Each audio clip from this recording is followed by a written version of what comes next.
Video not suitable for children under the age of 16 due to the gory nature of this video, so parental advisory, all that stuff. What you will need for this video is liquid latex, mastics, special effects wax or putty, either is fine, fake blood or grease paints, and grease paints. Blending tools, tissue paper, a flat shiny surface, brushes, translucent powder and foundation. What you may need is a hairdryer, sponges and some Vaseline. Put some liquid latex onto your flat surface, a mirror will be better. Then start applying the tissue into the liquid latex. Make sure it's saturated and patted down so all of the tissue is completely gone into the liquid latex.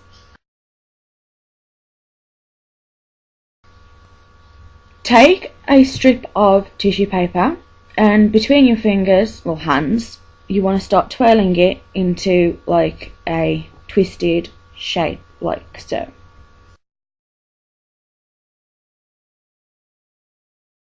Once the twirl is complete, split it into 2 equal halves and then we are going to put them onto the liquid latex tissue base that we have already made.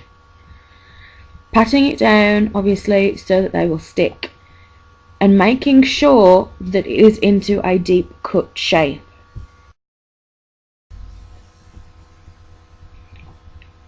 Using the liquid latex that may already be dripping down your surface like it is mine, we're going to use that and take it like I am and popping it onto the cut shape.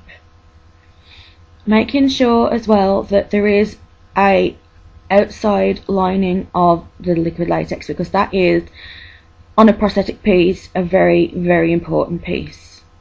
That bit there.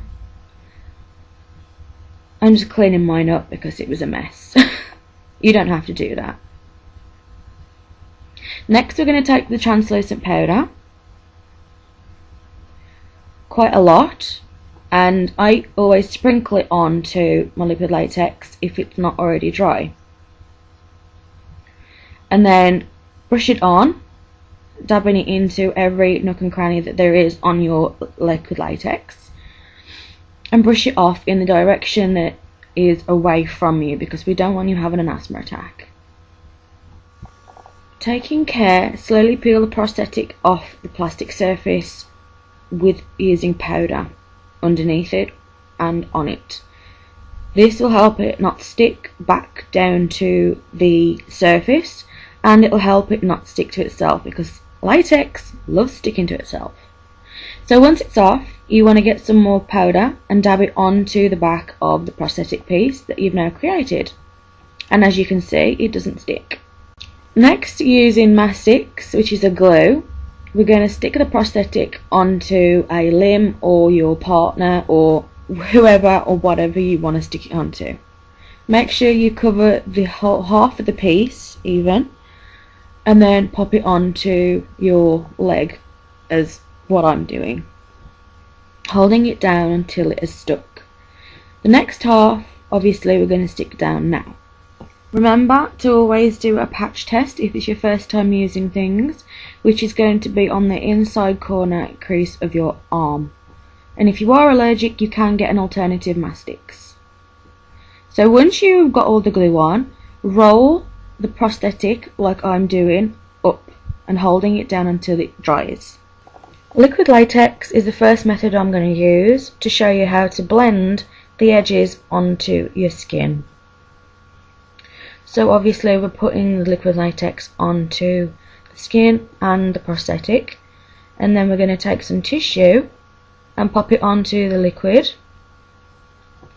making sure that it's also saturated like before, and continue onto all the way around. I'm only going to do half because obviously I've got another method to show you on the other side. You can pull off the excess tissue very carefully like so. This will remove obviously jagged ends and make it look a lot nicer.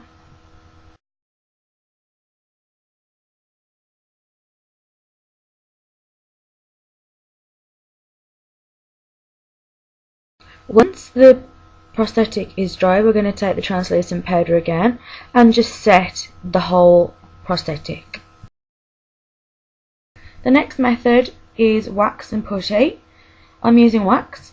Put a small amount onto your blending tool and put it onto the skin and prosthetic, as I am, on the crease, and blend it out. If you're having trouble with this because it's cold, you can use a bit of Vaseline, but don't use too much. Too much Vaseline will make it greasy and you won't be able to work with it. Continue using the wax all the way around, blending the outsides and edges until you are happy with the result. The next step is blending out the prosthetic using a foundation. I'm using a very dark colour, just purely for video purposes. Obviously you'll be using the same colour as your skin tone. Continue using it all the way over until it's blended out completely, like so ish on this case. Then using translucent powder, obviously we're going to set the foundation as you would on your face. Next we're going to use super colour, which is a grease paint. Using the darkest red, we're going to put it into the crease, or the cut in the middle. And taking the lightest red, we're going to pop it all over the prosthetic, making sure to go all the way over the edges and into the creases, just to give it a little bit of a bloody look. Once it's all done, it should look something like that. It doesn't look very good at the moment, but once you blended it out, it will look a lot different. You can use a brush for this, you can obviously use a sponge for this too, and you can use your fingers. Putting more on and just creating an even darker, more bloody look, as if you've been in a really bad fall and something has really gouged into your leg or arm. I've used a darker red to create a smudged blood look and effect. I prefer using my fingers for this because, I don't know, brushes and sponges don't seem to do it for me.